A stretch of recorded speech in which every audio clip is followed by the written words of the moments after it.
the market clearly does not want to see things get worse. I mean, we saw a big slide on Friday. Yeah, I think this narrative, terrible Wall Street Journal today article, complete, that they're taking CCP dictation, that President Trump, he likes a high stock market, but he, like me, believes that the high stock market is a result of good policies.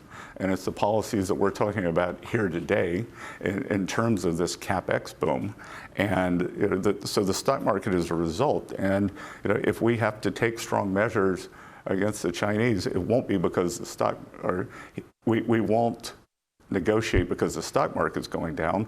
We will negotiate because we are doing what is best economically for the U.S. The other thing that's keeping the stock market so high is the investment boom we're seeing in AI.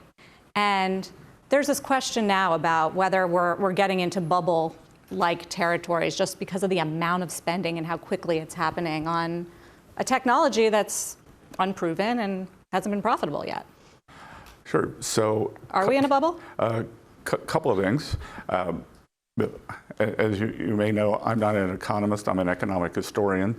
I have taught the history of booms and busts and traded them. And traded them, thank you. And I think we are, could we be in the third inning? So early. I think this is just taking off. Third inning of investment in AI? Oh, sure. In investment, in usage.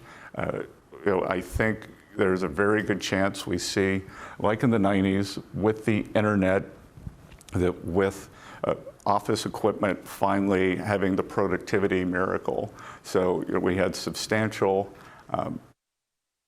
productivity increases in the 90s. I think we're starting to see that now. When I talk to Silicon Valley investors and to corporate America, they think that the AI implementation is just really going to start biting in terms of productivity first, second quarter of next year.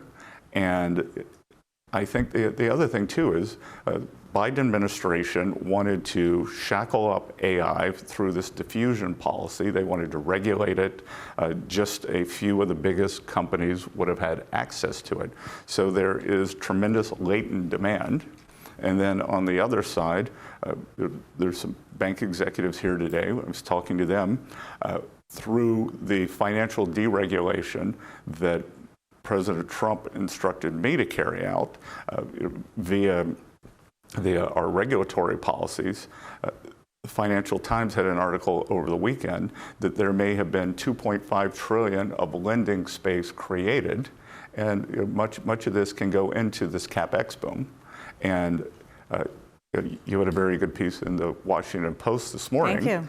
And what always follows a CapEx boom is an employment boom. It's interesting you mentioned jobs, because we've actually entered this period now where there's been a slowdown in job growth. So what do you think is driving that? Some people are wondering, is this a supply issue because immigration has slowed down, or is it a demand issue where businesses aren't hiring as much? Well, I think it's a couple of things. I think with the securing of the border, and then maybe there between deportations and voluntary deportations, have we seen 2 million people leave the workforce? And I think in terms of Americans having jobs, we're doing quite well.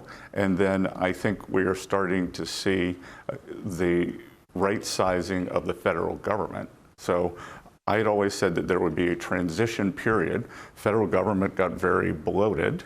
And as government employment comes down, we're going to see this CapEx boom. And on the other side, private employment will pick it up. So, and that's happening? I think that we are right on the cusp of that. And government needs to get out of the way and reopen and create the conditions for this boom.